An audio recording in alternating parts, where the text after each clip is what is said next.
to Walford United WFC.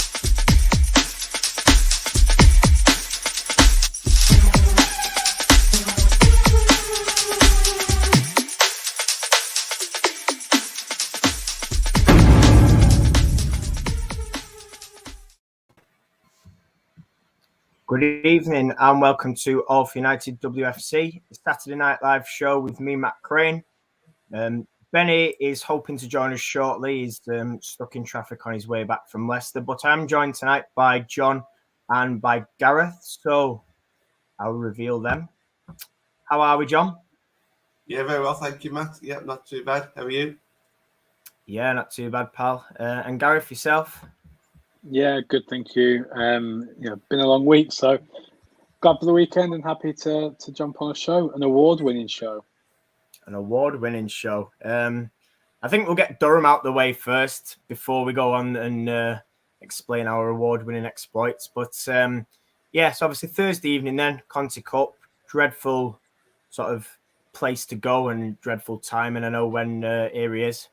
When we went, Rob drove us and we ended up parking some ridiculous place. I don't know. It was linked with the unit and it was about 20-minute walk and it was just an absolute shambles of a setup.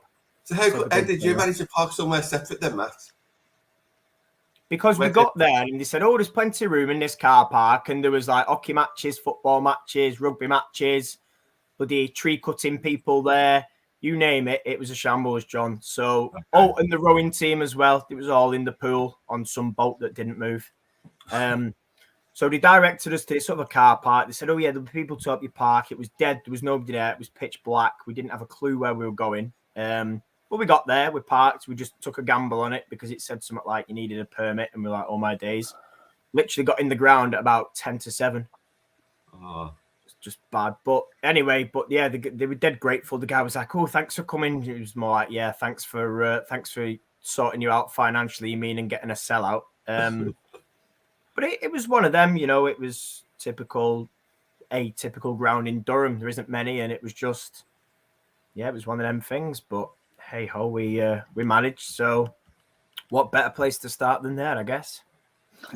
I'll start with you, Gareth. Thoughts on the game? We'll go straight into it. Obviously, physical side, we knew what we were coming up against. Like I say, you know, it was a bit of a struggle, really. We had a few chances. We missed a couple. We sort of, you know, salvaged a draw out of it and then won on penalties. But what were your thoughts on sort of the game in general before the penalties? Yeah, so I think obviously, I think a lot of people kind of underestimated Durham. I think if you kind of not follow the Championship too much in the last couple of years since we got promoted, then you know you might hold these kind of preconceived ideas about what Durham are from when we were down there. Mm-hmm. I think they're the favourites probably for the title, and I think Beth Heppel is going to be one of the favourites for Player of the Year. So I think going in, I thought it was going to be a tricky game. We know they're a physical side. You know, that much hasn't changed in the last few years. But they are a better side now. You know, they've improved over the summer, whereas I think, you know, you could argue that we didn't this summer particularly, not in all areas at least. So, you know, I think a rugby team's a stretch. They're just a very, very physical side, you know, like Stoke were. So I just think that, you know, we mentioned this on Tuesday. We're not physical enough. We're not a physical side. We're not a side that's going to get into the trenches and sort of fight with other teams for it. You know, and I think that showed. It's a tricky one because Heppel's goal to get the equaliser was a fantastic goal. Could it have been defended probably better? I don't know. It moved quite a bit. You know, I think it was a great goal for them to score, and it came at a really good time. But after that, we then had opportunities to win it. I know Russo missed a chance the 99 times out of 100 she's scoring. That being said, it's the Conti Cup. You know, at the end of the day, we can still get out that group stage. It's not as though we're out of the competition already. If this game had come sort of 2-3 match days further in, that may have been the end. But as it is, we're 1 point behind City. We've still got to play them. So if we beat City, that's it. If we win our next 3 games, if we beat Everton, Leicester, City, we're through. So, assuming Durham don't go and do the same, but I can't see that. Even if they do, we're still a point ahead. So, let's go and beat those sides. We beat City on penalties. That's fine. We get 1 more point. We're level on points with them. We just need to score more than them. I think there was potentially some overreaction in terms of the fallout from it. There's not overreaction in terms of we should be beating Durham. If we're going up against championship sides, we should be beating them, whether they're a good championship side and the title favourites or whether they're Watford and relegation candidates. So we should have won the game, definitely. We had opportunities to win the game, definitely. We just need to make sure that we build from this and we go and win. Let's use this next sort of 2.5 weeks to refresh and build again. I think some players could do with the rest. By the time we play again, Millie Turner will be 2.5 weeks closer to fitness. Kirsty Smith might be there or thereabouts. Martha Thomas is out of the knee brace, so maybe she'll be a few more weeks closer to coming back.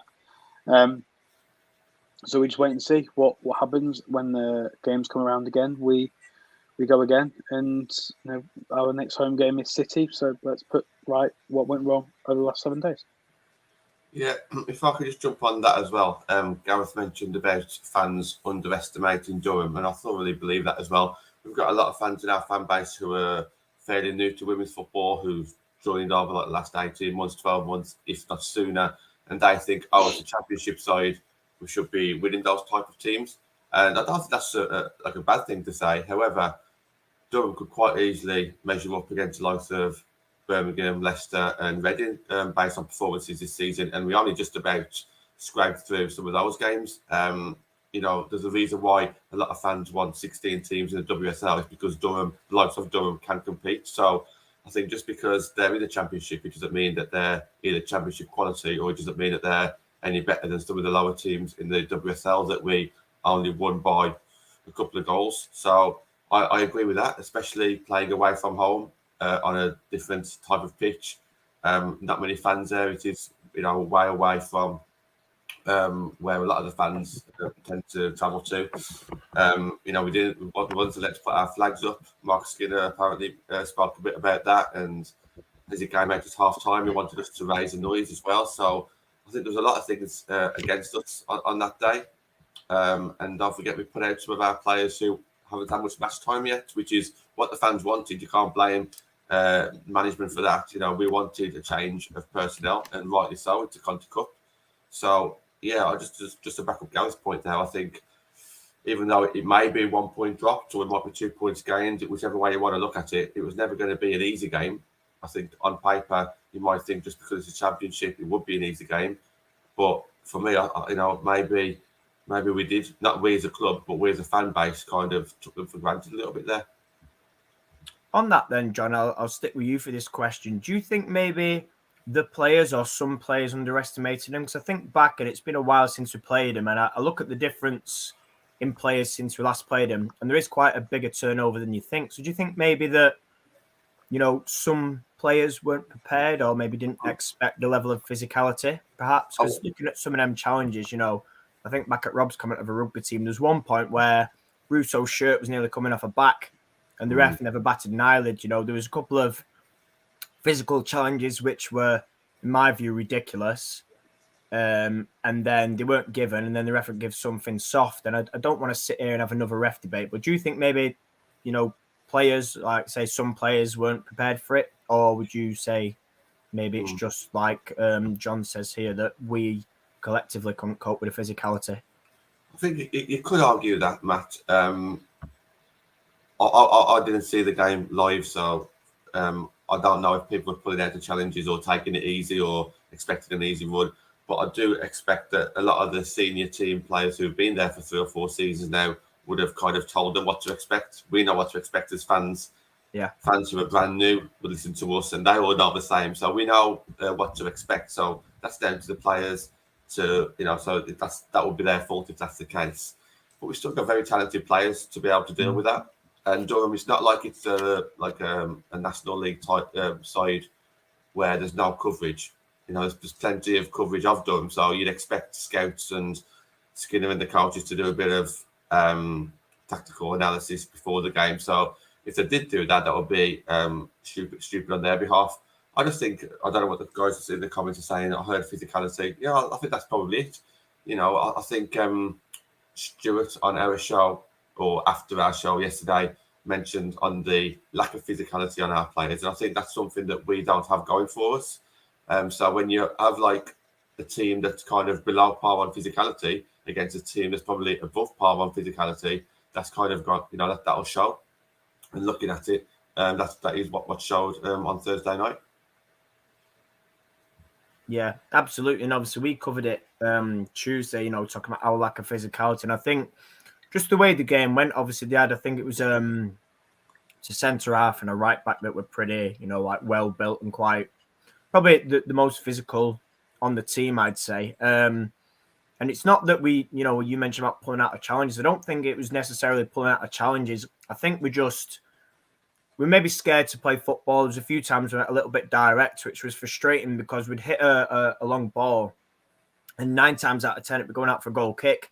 And I think maybe we knew that we'd be taking the hits, and you know what it's like when you're passing the football and you're sort of playing 1-2 touch, and they know they're never going to get the ball off us. So they just, take the hits. And it was kind of that really. It was a little bit stop-start for me.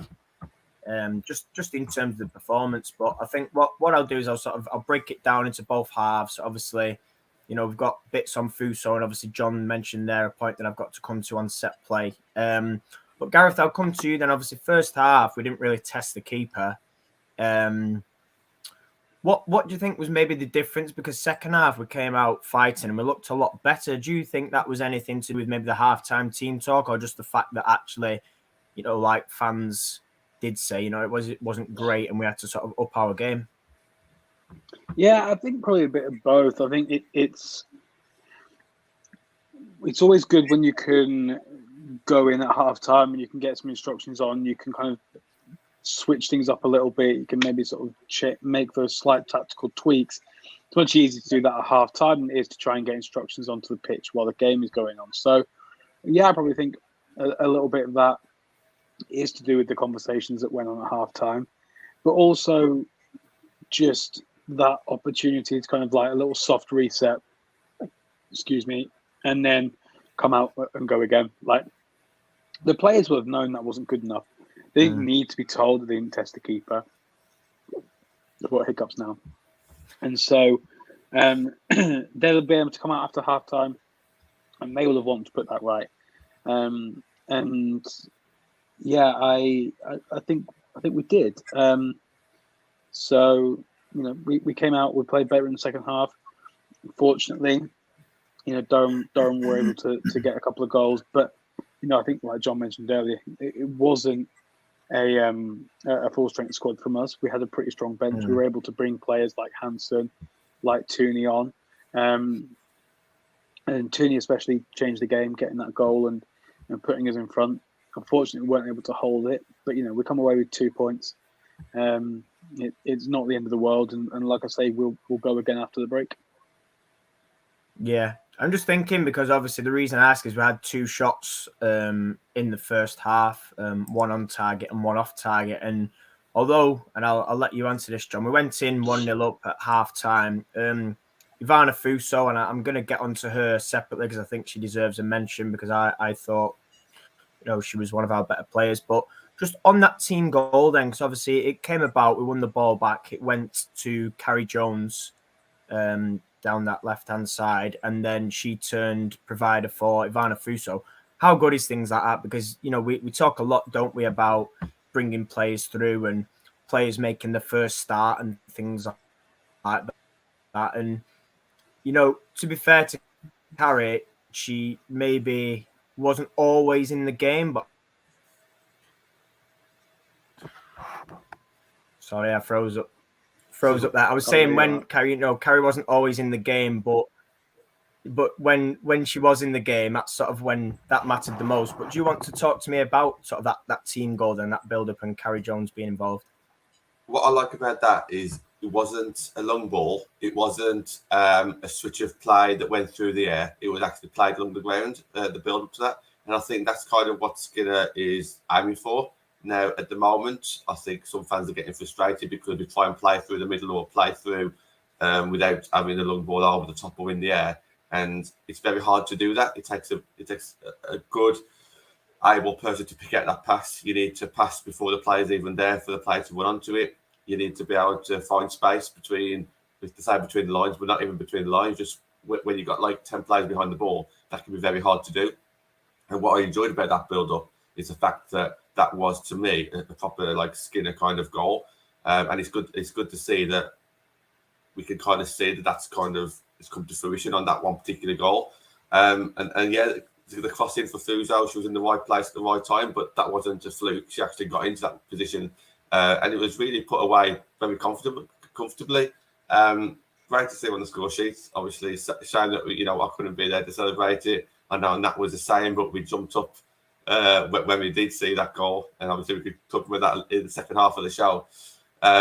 But yeah, great to see Fuso on the score sheet. Lots of people in the comments this week and tonight saying about how well Fuso played. Yeah, and that's what we need to see more of now. We've done a title of the show last night about Fuso.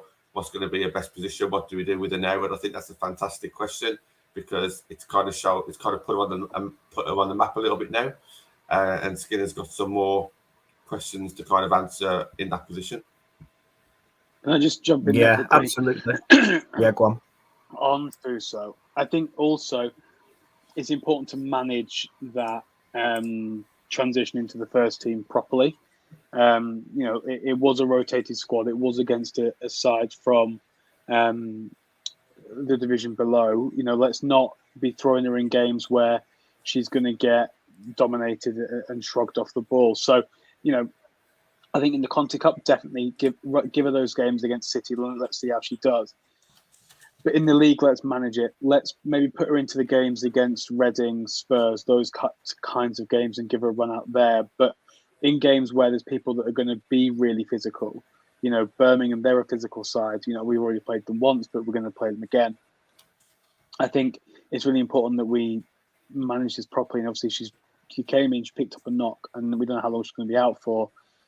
That's a concern. It's a concern that she got picked up injuries last season, and again on her first game back properly has picked up another one. So I think we just need to be careful in kind of how we do it in order to kind of prolong her game time and really get the best out of her, because picking up sort of 20-30 minutes here and there and being able to kind of gradually build and develop is going to be kind of really important for her. And I think I trust Mark to pick the best games to play her in.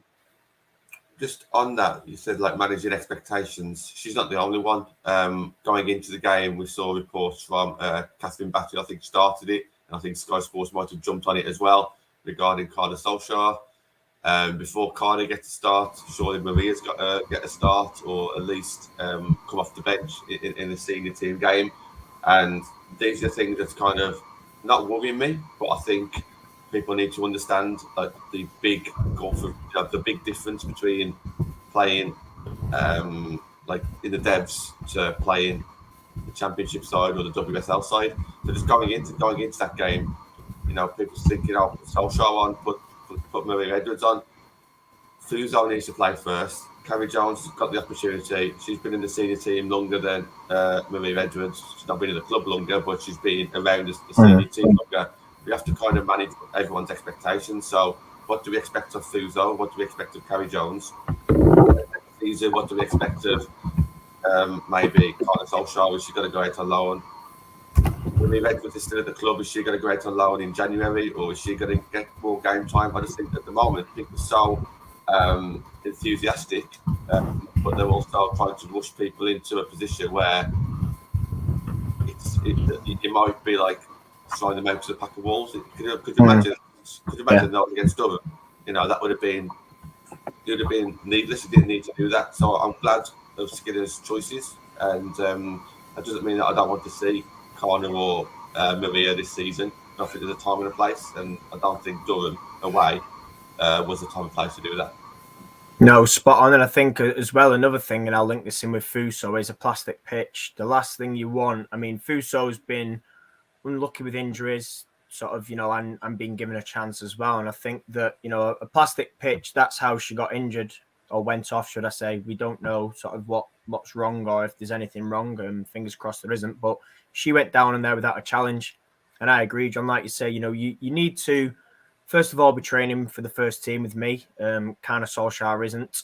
I mean, listen, she's one of many. I don't even think Maria Edwards is actually training with the first team. So, it's like you say, it's got to be managed carefully. That environment where they just get kicked to shreds is not, like you say, John, for me, some way chuck a development squad player in. Like you said, maybe we might look at it for Everton, might look at it for Leicester, might even look at it for Man City, who knows. But what I will say on Ivana is she started off out wide and she didn't, it's not that she didn't look good. She sort of looked a little bit lost. She was running and making the runs, and then she'd sort of, be out muscled and the ball would go out of play. But I think what I did like was when he switched it and he played her as a 10, she was unplayable. And listen, she's only small, but she's one of them players where she's got like a low center of gravity and she just glides past people. And do you know what? I think she, like I say, first sort of 20, maybe 30 minutes until she got a goal. She looked a little bit sort of in and out the game, but as a 10, my days, like that will be, a serious player if she can keep up that form and sort of fitness, and get a chance really. But I think it was a conversation me, Rob and Benny had on Thursday night, and we said, could we not play with 2 10s potentially, herself and Tooney, rather than it being a like for like? Because at the minute we are relying a lot on Tooney and a little bit on Leslie as well, who's still finding a way back in terms of goals anyway. But I think if we can somehow work the pair of them in, still keeping Leah and Hansen and Leslie in there, I mean, this is a selection headache. It really is. But this was the conversation we had. No, go on, John. No, yeah, sorry, just to jump in. But you're right, because now all of a sudden we've got someone else who's fighting to get in the side. Now it's only one game. We can't get carried away. Gareth mentioned that as well. But we're right, because Staniforth is fighting her way in. I put Staniforth ahead of some of the more high-profile players in the midfield at the moment because on form, because she's doing very well. And now all of a sudden, Fuso's got on the score sheet. She'll be buzzing. And it's good, and I do agree with that. I think you should have one kind of sitting midfielder and then 2 more adventurous players. And Fuso and Tooney would be fantastic at that. Again, it's not a formation that I'd line up against City with, for example. But there are games coming up that maybe we can try that.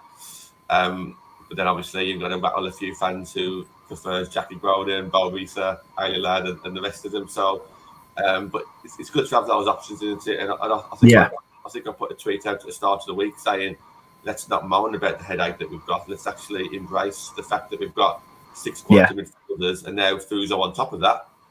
Let's actually be happy with that. I'm not sure. I think for me, if we're playing 2 10s and Leah, Hansen and Leslie, that leaves with one midfielder. Our midfield is already way too easy to carve open. If we have a midfield with sort of 2 players that are going to be high up the pitch, I think it's just asking for us to get absolutely dominating in midfield. It might be a formation that you can not start with, but maybe if you need that goal, if you need to break them down, maybe I think if we did that, it would require someone like Tooney to play like on a string, where out of possession she drops a bit deeper, and then in possession she kind of moves forward, so she's kind of switching back between like an orthodox central midfield and then a 10 type of thing. But yeah, I just think it's just going to ask for our midfield to just get caved apart.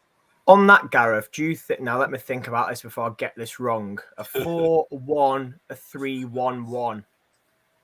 4-1. Do it again. Yeah, no, I've got it. That's spot on. Yeah, okay. Could that work? Because I'm thinking about it. I'm thinking like, you said, John, somebody's favourite would have to be dropped. But you know me, I'm only a fan of 1 DM if needed. So would that sort of your 3 being Fuso, 3 being Leah, Hansen, and then either Tooney in the middle or Fuso, and then the one in front, like I say, Tooney or Fuso, and then Russo ahead of that? Or is that just too complicated and we'd have to go with 2 rather than a 1-1? No, I think that would be fine. I think, if the issue was if we were playing like a 4-1, 4-1, and then, but it was like almost like a 4-1-0, Yeah. 4-1. That was kind of the issue. I think, if you had those like attacking wingers do their defensive duties properly, then we'd be okay. But I feel like if you're leaving that gap in midfield, you've got like one sitting, then no orthodox, then you've got kind of no orthodox midfield, and then 4 attacking midfielders would just get ripped to shreds. But yeah, I think if you kind of had, maybe sort of sort of maybe Fuso or Tooney playing as like an attacking-minded orthodox central midfielder, and then you've got your attacking wingers maybe sitting a little bit deeper, then that would work.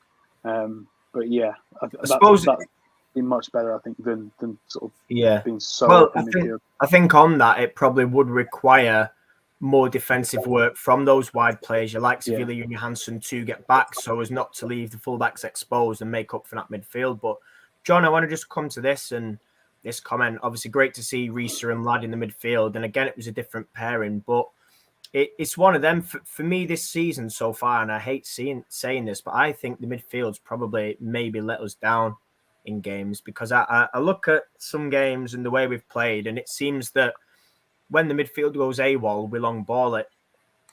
And for me, and I've said this before, we've probably got the best midfield options in the club that we've had over the past 4 seasons. But yet, it seems that we're still talking about the midfield. But what did you think on Risa and Ladd? I mean, I know you talked about obviously dropping everybody's favourite, but Jackie's sort of been in and out and is still finding a way to sort of form and fitness. But would maybe Risa and Ladd be something that continues? Because I didn't think actually against Durham they were that bad. I thought they did quite well. So maybe that could be an option going forward for the future, or not? Yeah. What do you think? First of all, just a shout out to Anshuman and Joshi in the comments. Thank you very much for that, mate. I appreciate it.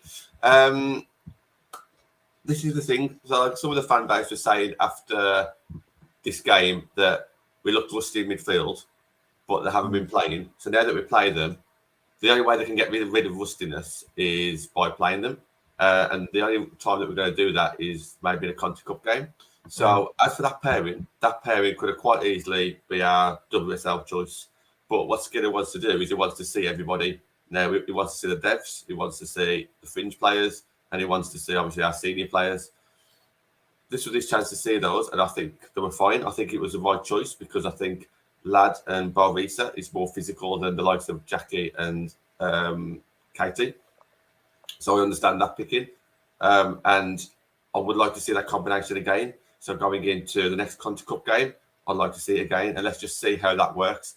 And I agree, Matt. I do think that partnership could go into the WSL and play week in, week out with Tooney ahead of them. I always like to play like best CDM with the best central attacking midfielder with the best box to box. Yeah.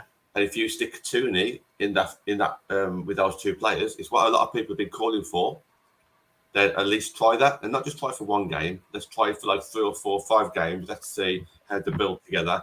And then if it doesn't work out, then maybe swap Jackie with Barisa. Because that's the kind of, to me, that's the like-for-like swap there. We know Tooney's on fire. I hate saying that because of the song, but we know Tooney's doing really well. Everyone's calling for Ladd because she's our only CDM. So I think what Ladd and Barisa have done there, and what Mark Skinner's done, is he's put himself in a position now where he can turn around and say, well, yeah, we've tried that. Let's see how it goes again in the future in the next Conti Cup game. They don't need to go straight to that against Tottenham. Maybe they're practicing something over the next 2 or 3 weeks. I know it's a bit hard with the break, but it's definitely a combination that would work. The question is, are you going to drop Ladd? Are you going to drop Zelen for Ladd? And are you going to drop Jackie for Barisa? But I do think that combination would work. It's just, would it work better than Zelen and Jackie? Yeah. Arguably, I think it would. But I think from Skinner's point of view, we'll want to see more first before he makes that decision, because that is a massive decision to drop your captain and to drop Jackie. It's going to blow up, isn't it? Let's be honest.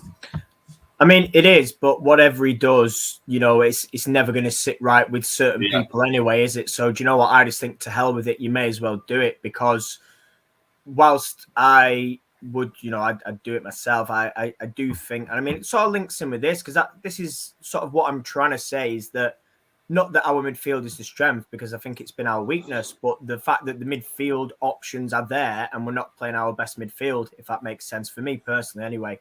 So, like you said, John, it might require a big call, but I'd rather make a big call of take your captain and Jackie or Risa or Lad, to play your best midfield, because like I said, the quality's there. It's just about, like you said, finding, is it Jackie and Lad? Is it Risa and Lad? Is it, Jackie and Zellum? Could be anyone, obviously, fitting in Tooney as the 10 as well. Just having a look here. Tooney and Jackie's more offensive. You do need a defensive midfielder, which again is spot on, and we all know it's not Katie Zellum. Again, bang on. This is the thing now. This is why I was trying to work out a way of fitting Fuso in with Tooney, still with Galton, Hansen, Russo, and then, if possible, defensive midfield. And like you said, John, it's a little bit of a headache, but you know what? It's something one day I might sit and actually think and maybe put a tweet out. And it can be done, but I think it's going to come off the bench. Fuso to me isn't to start. Yeah. Just yet. No. Yeah, game. absolutely.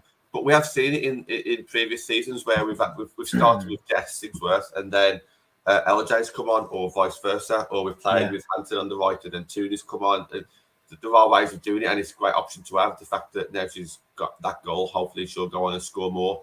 And I was very impressed with the people at the ground were reporting back to me saying how fast she was. We didn't realise how fast she was, which I don't know if you agree with that, Matt, but it looks like that by having that game now, we've seen a bit more of her, and we can kind of big her up a bit more, because we haven't had a chance to really see much of her, have we? So, this is it. No, I mean, we saw better speed when she was actually running with the ball and beating players for me. Like I said, in the middle, she was running fine on the outside. It was just she was getting out-muscled by this massive fullback and running into like a blind alley and avenue, whereas centrally, because she had more people around her, she had passing options. But, excited to see more of her. Anyway, like you said, obviously I wouldn't chuck her in as a starter, but when we do get her on the pitch, we could have her in Tooney and get that Tooney-Fuso Lessie link up, then that could be something special. But I just want to quickly, before we move on to FCAs, and I'll start with you, Gareth, touch on set play, because again, we conceded probably a daft free kick. The goal goes straight in, and sort of yet again, we're talking about set plays, which for me we still haven't addressed from previous seasons and conceding. But what did you make of it? Like, the overall setup in the box, the marking. Talk to me a little bit about that. I think, first of all, credit to Beth Heppel. It was a great free kick, more than anything else. But not having players on the posts is like a real gripe of mine.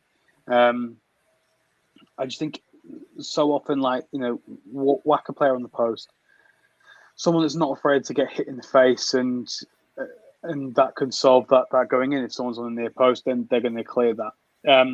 I think we've seen it a few times. I can't remember where it was. I think it was at Leicester. We were there and didn't have a player on the post, and the goal comes from the corner. So that's a particular bugbear. That and clubs wearing anthem jackets for 30 seconds and taking them off again. They're two things that I would put in room 101. I think, defending set plays is an issue. Has been an issue. It's an issue for both the men's side and the women's side. Neither can really seem to defend anything from a set piece. But I also think that we're kind of lacking height.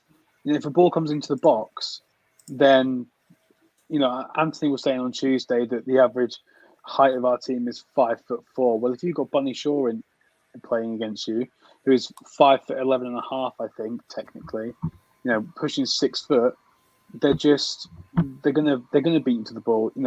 Bunny Shaw's always going to beat Aoife Mannion to that ball and score that goal. I think the issue that we have is one that is difficult to address. You can't get the players on a rack like it's the Victorian times and stretch them to make them 3 inches taller. I think we have players that will head the ball, particularly in defence, maybe not so much in attack. Last year we were kind of looking for Siggy to be the one to get on the end of the ball. Oops, sorry, hit my laptop there. Sorry, Connor, I know. Making comments about cameras shaking.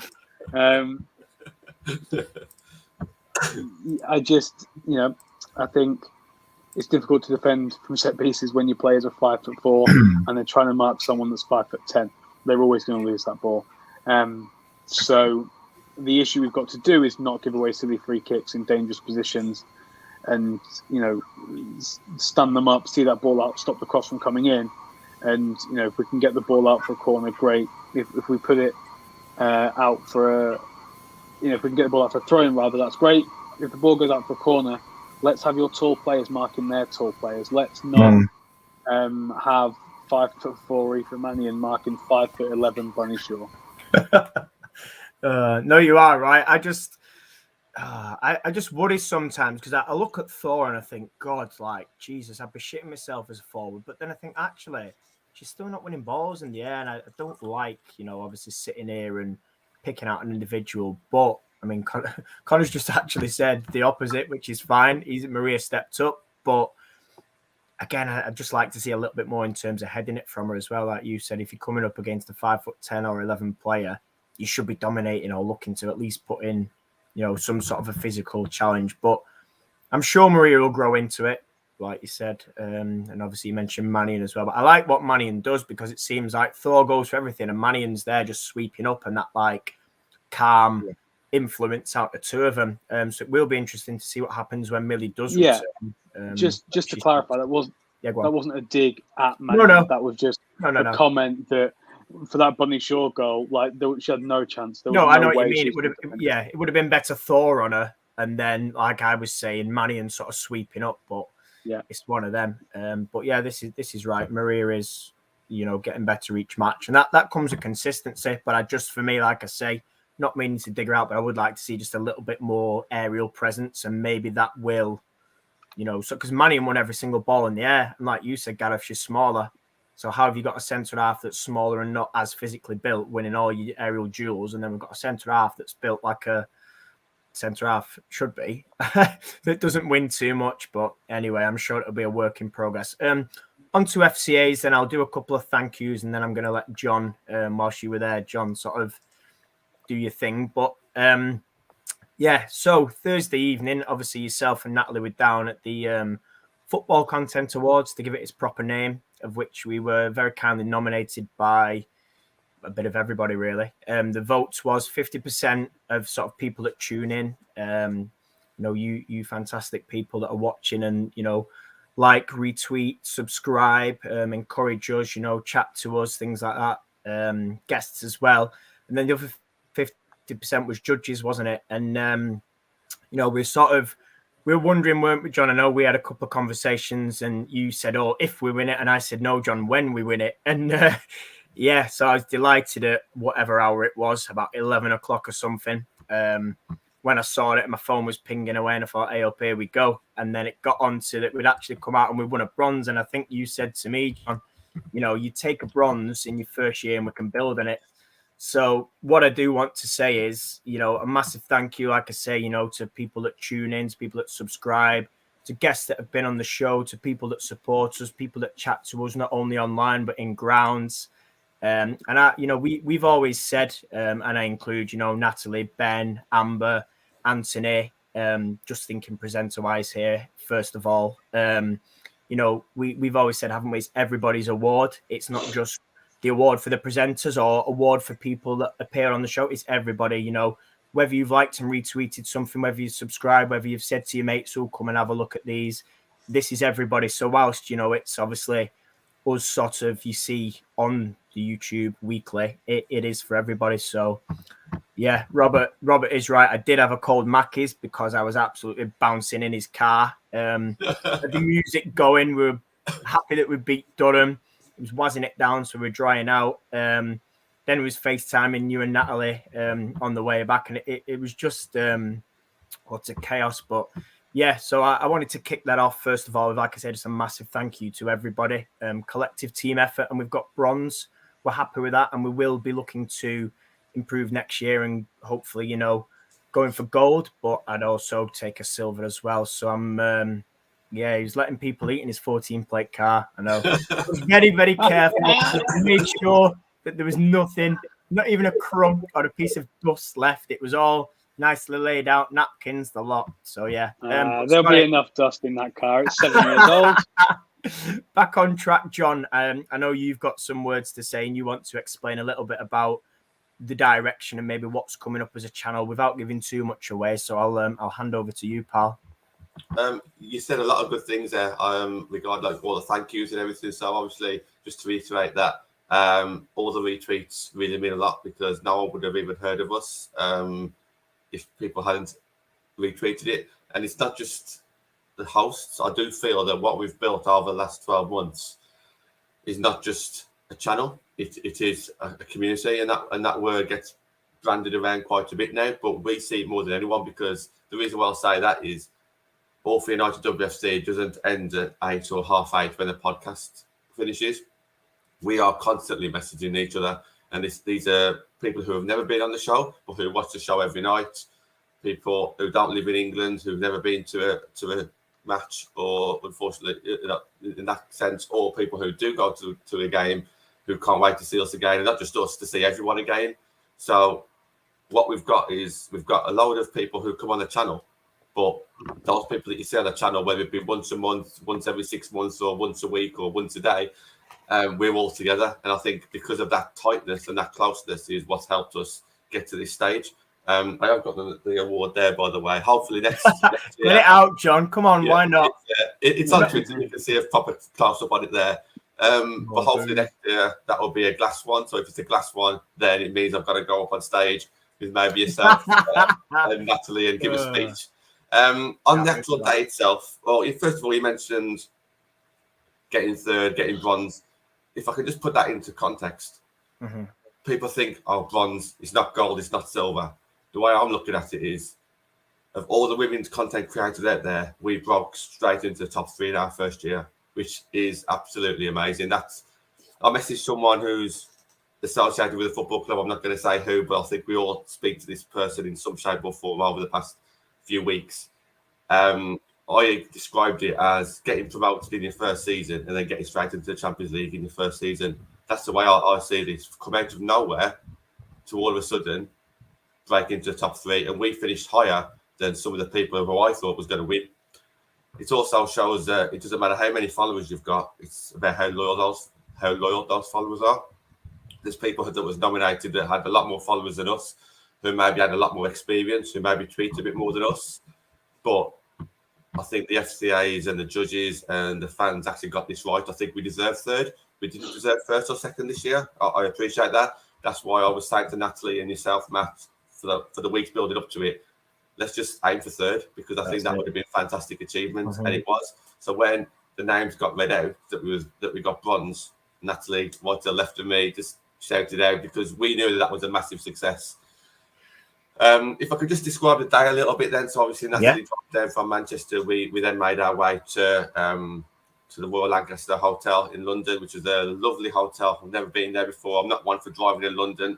It's bad enough driving in Birmingham, let alone London. Managed to park up okay for about 5 o'clock, and the doors opened at 5. So we walked in, had to pay for drinks at the bar, but the ticket that we had, we managed to get free wine on the table. And there's quite a lot of people there. There's 400 people in attendance. A lot of people that I didn't know, unfortunately, because there's so much. Even though I pride myself on living on YouTube, but my TV is never on, and I stand by that. My TV is never on.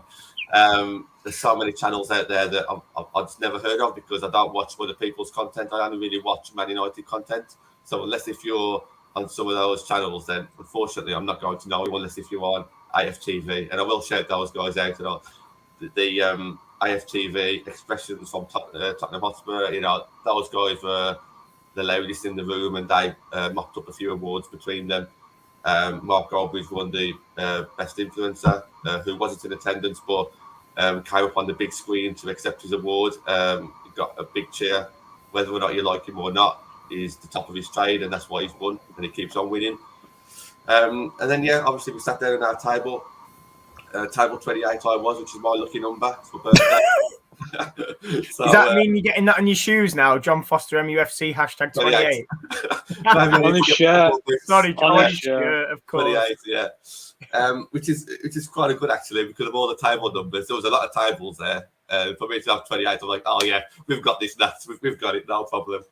Sat there. It was a lovely table. It sounds silly, but you've seen the photos. It was quite posh. It was quite swanky. Had a meal. Had dessert at half time. The first half of the show was all your big guns like your AFTV, United stands, and then the second half of the show was like your non-league contributors, women's football, a lot of Sky and BBC, and then actual footballers. Ben Foster won one for his YouTube channel, and that's pretty much the way the night went. If you won an award, you had to go up on stage and speak and receive your glass award. If you got silver or bronze, you went to the side of the room on the quiet and got your certificate that I've got there behind me. But all in all, it was a very, very good night. Great way to socialise if you do appear on other people's channels, and that's how you know people. What I would like to say is, obviously, we don't know how things are going to end up, and this might come back to haunt me, but I do believe that if we continue to do what we're doing at the moment and we stay as close as we are right now, I would love to fill up a whole table. I think there's 8 or 10 on the table. I think it would be fantastic if 8 or 10 of us could go down next year and maybe get silver or gold. We didn't. Natalie obviously made plenty of noise, but generally there's a lot more people that went down there who made a lot more noise than us, who didn't even know us, and rightly so. We've come out of nowhere, which is absolutely fine. I know where we are, but I would love 8 to 10 of us go down there next year and kind of give us the reception that I think we will deserve next year, and push us on. Matt, I'll let you kind of carry on for a little bit, but I'll jump in where I can. Yeah, I was just going to add a little bit before that Gareth speak. Obviously, you talked about sort of it being 12 months in, etc. And I think what was great about that was we only, I think there was 13 other competitors, and there was only ourselves and the Leicester City lot that were sort of 12 months into our journey and brand new. So I think you talk about competition, and like you say, thanks to loyal sort of supporters, followers, whatever you want to refer to people as. That's a credit to ourselves and those that like I say do tune in. And like you said, people might say, oh, well, third, but like you say, 12 months in, when people that won and come second have got links with their men's team clubs, and they've got producers for shows, and they're getting paid to do it. We're not. We do all this for literally the love of the game. We don't get paid. We don't take away from it. We don't have producers. We don't have links with the men's team. We don't have top contacts with the women's team. So I think for what we do and what we offer and the quality I believe we give, I'm chuffed to bits with third, and just sort of echoes what you said, John, really. To be able to fight amongst, other channels and social media groups and podcasts that, like you say, have been going for a heck of a lot longer. I really do think we do a very good job. But I'm going to pass over to Gareth and sort of, let him add things in and what it means to him and sort of his involvement as well with his Tuesday show. Yeah, I think it's great. I think I was pretty shocked actually when it kind of came through. I thought, we've kind of been around for a year, so the chances of us kind of winning anything are probably pretty small. We're up against some, really well established, pretty well known competitors, like in our category as well. And that's one thing that I really liked about this, because the way, best in women's football was broken down into creators, which was 1 or 2 people, small business, which was between 3 and 19. That's the category that we were in, and then organisations as well. And obviously BBC won gold for that. So I think that was really particularly nice because, if we were up against the likes of BBC, The Guardian, and those kinds of names, then we wouldn't have won. So, and of course not, because the BBC are the BBC.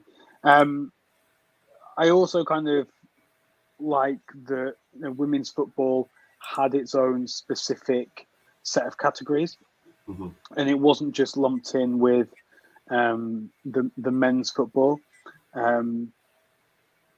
So yeah, that was really great, and obviously it was fantastic to win the award, and like I say, wasn't something that I was particularly expecting at all. You're always going to get some muppets slipping through the cracks, and the F2 freestylers are a testament to the quality doesn't always equate to awards because they just melt. But I think, like John said, we built a community and we built a group of people that don't just speak now at match stage. We'll keep in touch throughout the week, and I think for me that's great. Of course, meeting new people as well, kind of through this show. We've not this particular show, but through this channel, we've been able to kind of reach out to new fans and get them on board and get those coming down to Lee, and that's been fantastic as well. To see new faces. I think Connor's a great example of this. Hadn't been to a women's game before this season, and is now sort of trekking around, getting home at 3 a.m. in the morning after doing the rounds of the Northwest on his way back from Durham. So, for me, that's one of the highlights. And obviously having my own show is great as well. Like, not something that I expected. When you asked me to be a regular on your Tuesday show, I thought, oh, this is great. I can just come on, I can talk football. It's what I enjoy doing anyway. Anyone that shares a staff room with me, my mum, my nan as well, will know that given the opportunity, I'll just talk football. And, now I've finally got the space to be able to do that without people just rolling their eyes at me or zoning out. Well, maybe you zone out. It can be difficult to listen to people rant on for 17 minutes. But, it's been great. And then, of course, like over the summer, John, you asked me if I wanted to have my own show. And it was something that at the time I was a bit like, I don't know, but I'm really glad that I've done that. And it's an opportunity to, like I say, talk football, because I've always said, and quite strange in this, that I'm more of a fan of football than I am of any one club, particularly with women's football. I started watching women's football because of I'm going to ignore that. Started watching women's football because of England, and then went to the club game. So, it was watching Lionesses and Everton and Liverpool a bit before United even had a team. So, I just enjoy talking about it and, want to raise awareness of the league and of the game. And, we've got the platform now to be able to do that. And, we're clearly people tune in, and that baffles me that around 70 people every week on my Tuesday show, and over 100, 200 people on a Tuesday evening actually sort of care or pretend to care about what I've got to say, and that we'll always be grateful for that. So if ever you've tuned in, thank you. You can definitely tell the difference as well between pre-recording a show for Tuesday lunchtime with no audience interaction and then jumping on a Tuesday evening when the comments are there. It definitely adds something as well that I feel is missing on the Tuesday, and something that I want to try and add some way or another to a Tuesday session, some way of getting fan interaction. But that's something I can have a think about and look to introduce in the future. I'll jump in. I don't know if Matt wanted me to jump in there, but I don't know if he's. I was just waiting for you to go. Sorry, mate. Yeah, absolutely. Yeah. So, just on that, what Gareth just said about the numbers, about who watches. It is amazing to think that. I know we're not big time and we get thousands and thousands every show, but we still touch between 50 and 250 people every show, and they tune in. I said to Connor in the past, I guarantee you we'll get this amount of people on this show as soon as we're finished, because I know the numbers and I look at it like day in, day out. I can guess down to, because of loyalty, how many views we'll get each show. And that's not because people tune in for 5 minutes and duck out.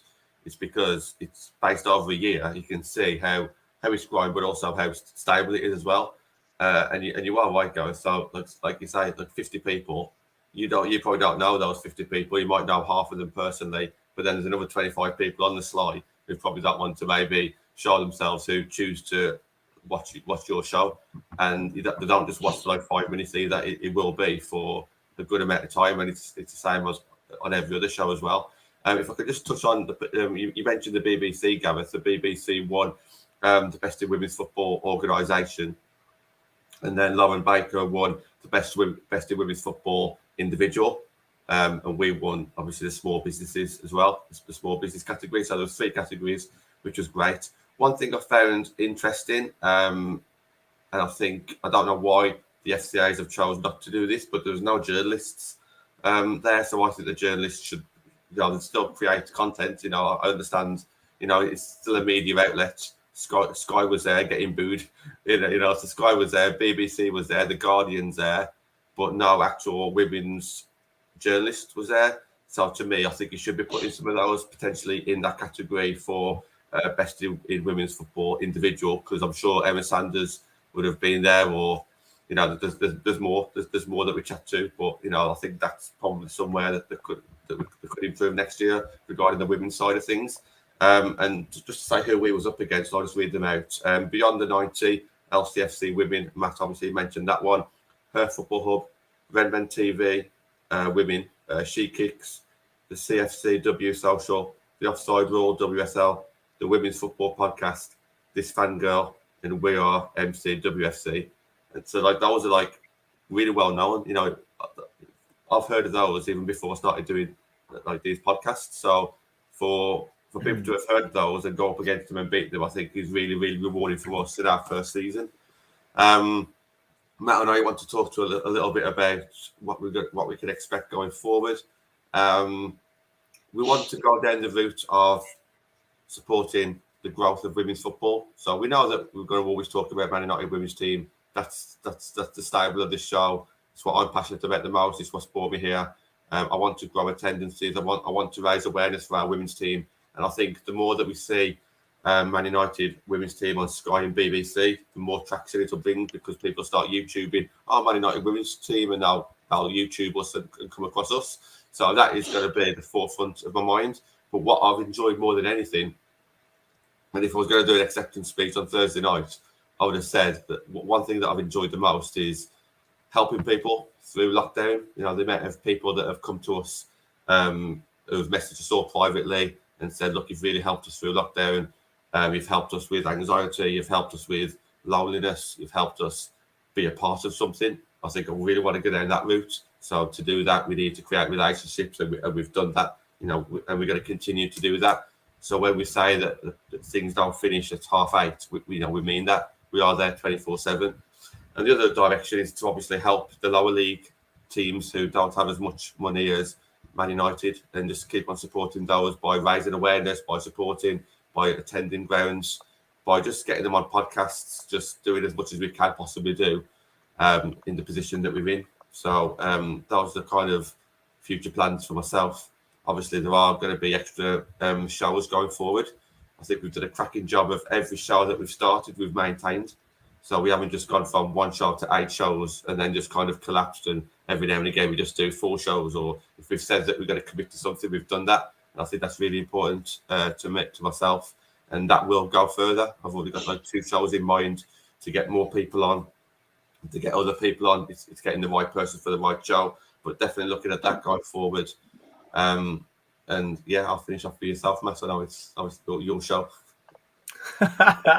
Yeah, it is. Well, Benny's still sat on the M6, I guess. But no, I think for me, just to sort of add to what you've both said, I think doing this has been fantastic, not only for other people, but I think for ourselves as well. Like you referred to, John, during lockdown, it was obviously boring, and it gave us something to look forward to and do. And obviously we all chat on a regular, and I think what's nice is we all share the same passion. Like we want to grow, like you said, we want to obviously talk Man United, but we want to grow the game as a whole, and we know that a better women's game is just better for everyone, including ourselves and our team and fans as well. And I think this is why it's nice because, you know, I think Natalie tweeted this the other day. We can all have a chat and we can say, right, I want to go and watch this game today. I want to go and watch that game. You know, and I think something that Connor tweeted earlier about, you know, he's enjoyed going to Man United games, but he's also now gone and looked at other games. And I know he's planning Stourbridge review, isn't he, John? Having already been to one of those. And obviously, you know, those of us that are up in Manchester, we do FC United. We've made some really good sort of friends there as well. And I think it's just nice, you know, me and Gareth have been to Burnley Women, been to Nottingham Forest. I know Natalie's very friendly with the people at Sheffield. You know, we've all actually done Coventry as well. So I think just growing the game is another aim of the channel as well. And obviously without giving away too much in the future, I know, John, you mentioned about more shows. You know, we've finalised something with a player regarding sort of helping out in that National League environment. And that's something we'll be able to reveal very, very soon. But we're really proud of this, and we think that it will help with growing the game in National League. And like you said, you know, I think the more people that go to games and attend these, you know, fixtures, the better. And I think these players deserve it. Listen, you go to National League games and it's not what you think. People might say, oh, well, you know, it's third tier, it's fourth tier, it's fifth tier, but actually it's a good, you know, there's some teams that play some very good football, and it's just a little bit different because it's different to the WSL in the fact that obviously there are smaller attendances, but listen, the football can still be as entertaining. You know, the players are there because they want to be. You know, these players aren't getting paid. It's not like in WSL where everybody's professional, everybody's paid. These players are actually juggling their work career with playing football, and it's for the love of the game. So I think, you know, this is why for me it deserves credit and recognition, you know, because it literally is, like I say, sort of the start of women's football, if you like. But yeah, it's just one of them, like you said, John, you know, something we look to grow and obviously put plans in place for, you know, the next coming months as well. But yeah, I'll hand back to you, John, because I'm just trying to read through some of these comments as well. But I'll just let you continue with what you were saying, and maybe you can discuss Stourbridge tomorrow very briefly. Yeah, so I'm glad Connor's mentioned that. And yeah, it is Tier 5, doing really well, top of their league, through to the next round of the cup that they're currently in. I think it's the third round qualifier of the Vitality Cup.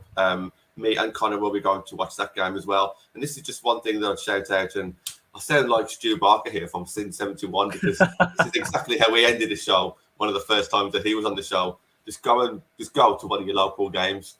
And Stuart, if ever you watch this, or Connor, if you want to make a clip of this, I'll just copy what Stuart. I've turned into a bit of Stuart Barker here, but it's true.